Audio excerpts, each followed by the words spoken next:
Alright, so I want to do a really quick video here to show two Hallo soldering irons. So anyone who knows me knows that I love my Hallo soldering iron. It's really awesome, heats up very fast, and to a really high temperature. I love how it feels. I love how consistent it is. They are a bit expensive, but if you do soldering every single day like I do, it's well worth the investment. This is a standard Hallo. It's not the one that I use every day, but it is the exact same model. So I don't use this exact one at my desk, but I have one exactly like it. And the other one over here, you might notice, looks a little different. It is, so this model right here is the model for the Hallo that is exactly like the one I have at my desk.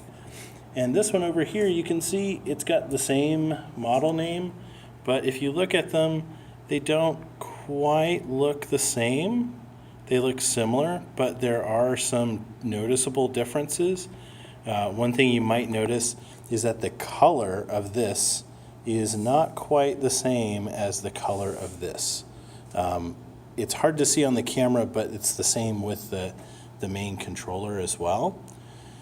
One more important thing is you might see that this iron fits very securely into the holder. This one does not.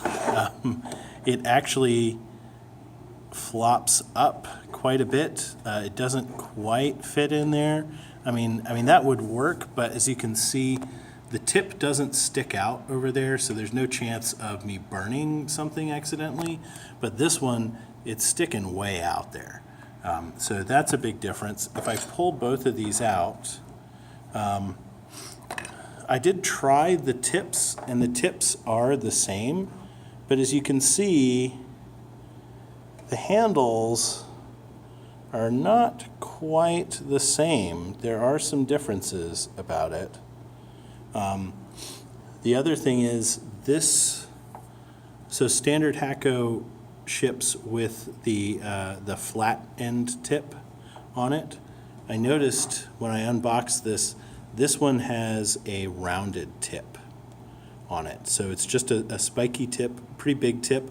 I have used tips like this, and they do work fine as a general purpose, but I've not seen a Hallo that ships with this. They all tend to ship with the kind of slotted or flat tip that I personally find much better for general purpose soldering. So those are some big differences. Another thing I noticed is that this pretty much just pops right out. It's not in there too well, and in trying to set these soldering irons up for workshop, it was popping out really easily, which I didn't really feel too safe about. I'll tell you right now, basically the biggest difference is I believe this was ordered on Amazon and is definitely a Hallo soldering iron. This, it seems like, was ordered on eBay from a Chinese company that is making counterfeits. This is definitely not a Hallo soldering iron, even though it says it is a Hallo. It looks very similar, but it is not the same. So aside from kind of the safety things, I'm going to show you one more really important thing here. Let me just plug these in. Sorry, let me put the camera down for a second. So I'm going to plug in the wires here. And so now these are plugged in, and I'm going to turn the Hallo on. And as you can see, it's going to go up to 750. It's going to climb very quickly up to 750 degrees. We'll let that do that while I turn this one on. And as you can see, it says 450 on this one. And it is climbing. It's not climbing quite as fast as the Hakko is, possibly. I don't know, yeah, it's heating up pretty fast. But this one is gonna stop at 750. This one is gonna go up to 450. Now, originally, when I first plugged it in, it went up to 350. I had thought that it was just because, for some reason, they set it differently. But if I try and change the temperature on this, if I go up, 4 is the largest number.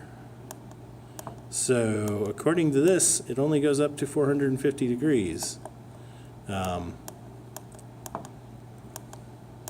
Let's see, it looks like the highest you could get this is 499, I would bet. So almost 500 degrees.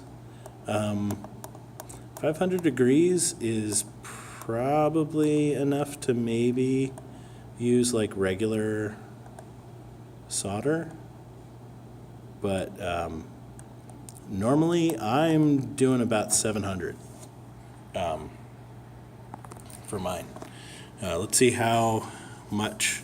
And this 750, this is what any Hakko should turn to by default. This is the default setting. This is the setting that you want to use. I personally use this setting for just regular solder to get stuff done really fast. But if you're using non-lead-based solder, this is the temperature you want to use. So let's see how high this goes. So this will go up to 8. And I'm pretty sure that'll go up to a 9. And that'll go up to a 9 as well. So we're looking at almost 900 degrees that'll go up to. That's a pretty big difference. That's almost half the, so this is almost half the temperature of this guy. That's pretty sad. So this is kind of a lesson to people. If you're buying stuff on eBay, I constantly warn people against it exactly for this reason, because you might think you're getting a Hakko, but you're really getting the not a Hakko knockoff. So I think we're going to be sending these back and hopefully getting a refund and getting more of these to teach soldering classes. Let that be a note. Always check your sources. Just because something looks like a good deal doesn't mean that you're getting a good deal. And counterfeiters are out there. I haven't heard of anyone counterfeiting something as specialized as this, but these normally sell for like $100. So if you can take basically the equipment for like a $35 soldering iron and just put it in a case and sell it for $100, seems like that might be worth it. Anyways, that's all I have for today. Thanks for watching, and we'll see you later.